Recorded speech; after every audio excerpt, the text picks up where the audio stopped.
नमस्कार साथियों, मैं हूं वंदना भारती और आप देख रहे हैं कमोडिटी इनसाइट्स। सभी सबसे पहले आप लोगों को नवरात्रि की शुभकामनाएं। आज का वीडियो सिर्फ उन लोगों के लिए है जिन्होंने काफी दिनों से कहा है कि काफी दिनों से आप यहाँ पे स्पॉट मार्केट का गोल्ड और सिल्वर नहीं बता रही हैं कि फिजिकल में हम कैसे बाइंग करें। मैं अक्सर ये वीडियोस डालती थी, लेकिन फ्यूचर्स के मूवमेंट के कारण मैं फिजिकल मार्केट का जो वीडियो था वो नहीं डाल पा रही थी। तो आज का जो वीडियो है, जो फिजिकल में सोना और चांदी खरीदना चाहते हैं उनके लिए है। सबसे पहले है कि इनको ये चीज है कि शादी के पर्पज से सोना लेना है या फिर आगे के लिए सोना लेना है, तो ये निवेश का समय सही है या नहीं। मैं आपको बताना चाहूंगी कि जब एमसीएक्स यहाँ पे 2004 में जब आया था, सोने का भाव 5500 का था। अब ये 1,15,000 के करीब जा रहा है। तो जब आप सोना शादी के पर्पज से खरीदते हैं या फिर गिफ्ट देने के पर्पज से खरीदते हैं, निवेश का आपका ध्यान नहीं है, तो आपको ये समझना होगा कि ये कमोडिटी आप यहाँ पे 1-2 महीने के हिसाब से नहीं खरीद रहे हैं। तो ये जिस तरीके का रिटर्न दे रहा है, ये परफेक्ट कमोडिटी है जहाँ पे कि आप कभी भी थोड़े भी करेक्शन पे आप यहाँ पे खरीद सकते हैं। और आपको ये नहीं लगना चाहिए कि रैली मिस कर रहे हैं, क्योंकि कभी भी 5 साल बाद आप जब देखेंगे तो सोने का जो रिटर्न है लगभग लगभग 14% ऑन एन एवरेज होता है। चलिए अब यहाँ पे एक वेबसाइट शेयर करते हैं और वहां पे देखते हैं कि सोना और करेंसी कैसे यहाँ पे महत्व रखता है और करेंसी में किस तरीके की मूवमेंट आती है। जैसे ही मैंने ये वेबसाइट ओपन किया, और मैं किस वेबसाइट की मदद ले रही हूँ, ये है goldprice.org। बहुत ही कमाल का यहाँ पे ये डेटा है, गोल्ड प्राइस परफॉर्मेंस है, और आप ये एनुअल चेंज देख रहे हैं। अब आपको उन लोगों को मुझे बताना है जो लोग कहते हैं कि सोना खरीदना चाहिए या नहीं खरीदना चाहिए। पिछले 2010 से लेके 25 तक का ये डेटा है। अगर आप देखेंगे तो आईएनआर में सिर्फ 2013 में गिरावट आई, एक 6% की गिरावट जो है वो आई आपको 2015 में। ये गिरावट को बहुत ज्यादा यहाँ पे मानना नहीं चाहिए, क्योंकि ये 1.5% की गिरावट थी 2021 में। लेकिन जब आप रिटर्न की बात करते हैं ना, तो रिटर्न अगर आप देखेंगे 23%, 31%, 10%, इस तरीके से आपको मल्टीपल टाइम्स का रिटर्न है। 21%, 28%, 29%, 47%। आप बोलेंगे मैं ये रिटर्न क्यों दिखा रही हूँ? मैं ये रिटर्न इसलिए दिखा रही हूँ ताकि अगर आप अभी भी यहाँ पे सोना खरीदें तो 5 साल बाद आपको यहाँ पे ये पॉजिटिव रिटर्न देता हुआ दिखेगा, और आप रिग्रेट नहीं करेंगे कि मैंने करेक्शन पे सोना क्यों नहीं खरीदा। तो आपको यहाँ पे सितंबर 26 का आज का दिन है, 26 का ये डेटा है। और मैं आपको ये बताना चाहूंगी कि आपको हल्का करेक्शन भी मिलता है, खरीदिए। अगर आपको लग रहा है कि बहुत महंगा है, मैं बोल रही हूँ लेकिन ये 47% का रिटर्न तो किसी भी साल में नहीं है, तो बिल्कुल एक करेक्शन यहाँ पे आ सकता है। लेकिन इस बार जो सोने चांदी में जो तेजी आई है, उस तेजी का मैंने कई बार जिक्र किया है, ये साधारण तेजी नहीं है और यहाँ पे ये बबल नहीं है, ये बात मान के चलना चाहिए। अगर यहाँ पे 5 से 8% की कमी आती है, गिरावट आती है, तो आप फिर से यहाँ पे बाइंग कर सकते हैं। ऑन एन एवरेज देखें तो मैंने आपसे कहा था कि सोने ने यहाँ पे 15 साल में करीब करीब 13.5% का रिटर्न दिया है। और मैं आपसे करेंसी इसलिए बता रही हूँ कि अगर आईएनआर के टर्म से, यानी कि हमारे रुपए में, पिछले 15 साल में 13.5% का रिटर्न है। तो अब ये देखते हैं कि ये कौन सी करेंसी है जिसने सिर्फ 7% का रिटर्न दिया है। ये करेंसी है, आपको जैसे ऊपर आएंगे, ये स्विस फ्रैंक है। तो आपका अपना रुपया किस तरीके से परफॉर्म कर रहा है या करेंसी, ये काफी ज्यादा इंपॉर्टेंस रखता है। चलिए अब ये बात हो गई ओवरऑल परफॉर्मेंस की। और इसको मैं इस वेबसाइट से हटने से पहले एक चीज मैं आपको और दिखाना चाहती हूँ। करेंसी का ही जब बात कर रहे हैं तो एक डेटा और देखते चलिए, थोड़ा पेशेंस रखना पड़ता है।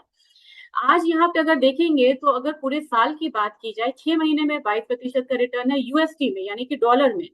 लेकिन यही 6 महीने में हमारा रुपया में ये 27% का रिटर्न है। लगभग 5% का फर्क आ रहा है। ये 5% का फर्क क्या है?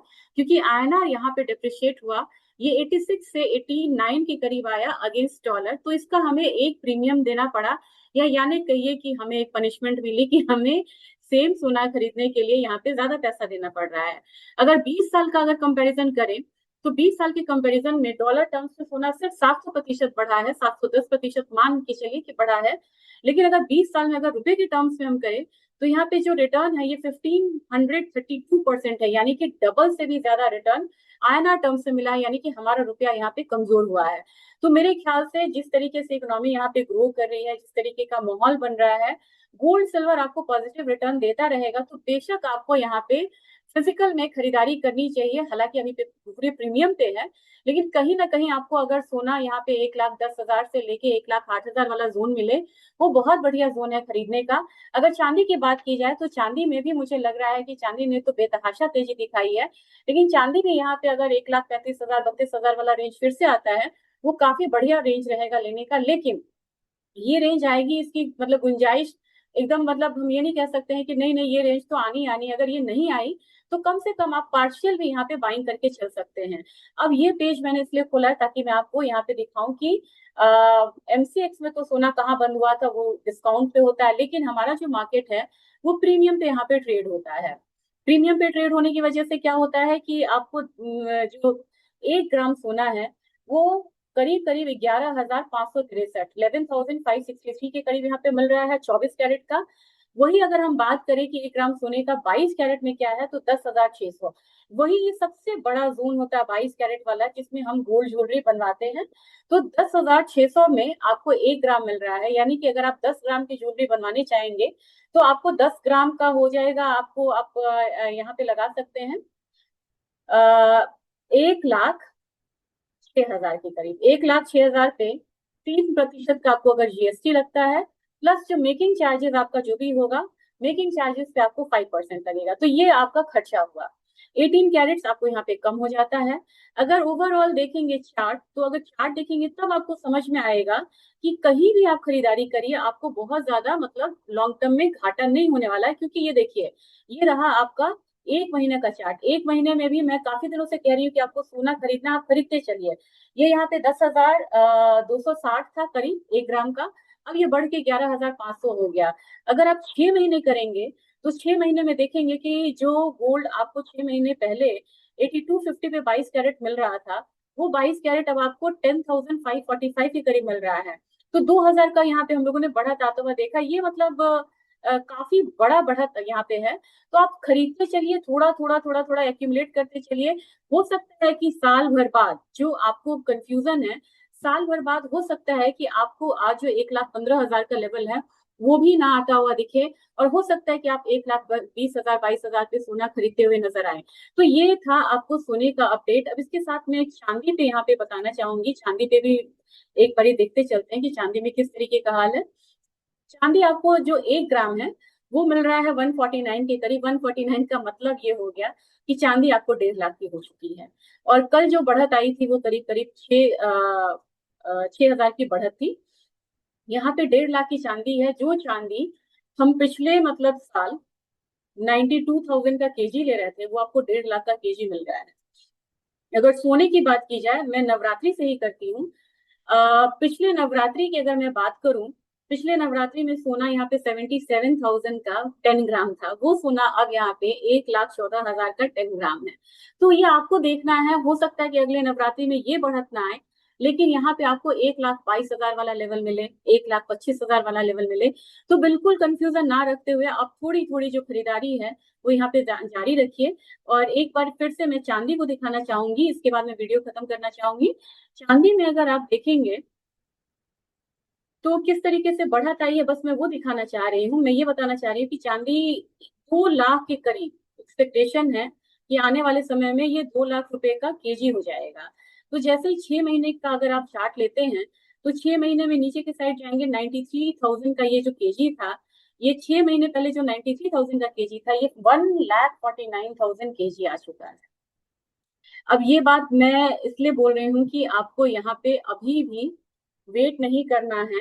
और आप अगर मान लीजिए 1.5 लाख पे खरीद रहे हैं, अगर आपका 1 लाख का ध्यान है तो आपने 1.5 लाख के लिए 50% अभी खरीद लिया, आपको लग रहा है कि यहाँ से प्राइसेस कम आया, तो आप 1,40 से बाकी का खरीद लीजिए। एवरेजिंग करते चलिए, लेकिन यहाँ पे इन चीजों को खरीदते हुए चलिए। तो 2-3 चीजों को ध्यान में रखना है। एसआईपी की तरह थोड़ा थोड़ा जो फिजिकल गोल्ड है या सिल्वर है वो आपको लेते चलना है। जिनको यहाँ पे लग रहा है कि शादियां हैं और इस साल है, उनको बहुत बड़ा मौका नहीं मिलेगा करेक्शन का, तो आप यहाँ पे खरीदारी करते चले और करेक्शन पे थोड़ा सा और यहाँ पे खरीदें। दूसरी चीज है कि इस बार बहुत सारा रिटर्न दे दिया है, तो कंफ्यूजन है कि 50% के रिटर्न के बाद क्या 26 ऐसा होगा। 26 में 50 नहीं, लेकिन 20%, भी 15 से 20% का जो रिटर्न है वो आप एक्सपेक्ट कर सकते हैं। क्योंकि 25 वाला जो माहौल है वो 26 में भी रहने की यहाँ पे आशंका है। ना तो यहाँ पे टैरिफ खत्म नजर आ रहा है, ना वॉर खत्म नजर आ रहा है, ना डीडॉलराइजेशन यहाँ पे खत्म हो रहा है, और ना आपको सेंट्रल बैंक्स की बाइंग खत्म होगी। तो कोई भी फंडामेंटल की चेंजेस जो है वो 26 में एक्सपेक्टेड नहीं है। तो खरीदारी करें और यहाँ पे एसआईपी करिए, और जिन लोगों को फिजिकल में नहीं खरीदना है वो यहाँ पे ईटीएफ की बाइंग कर सकते हैं। तो ये वीडियो कैसा लगा जरूर शेयर करिएगा। Thank you.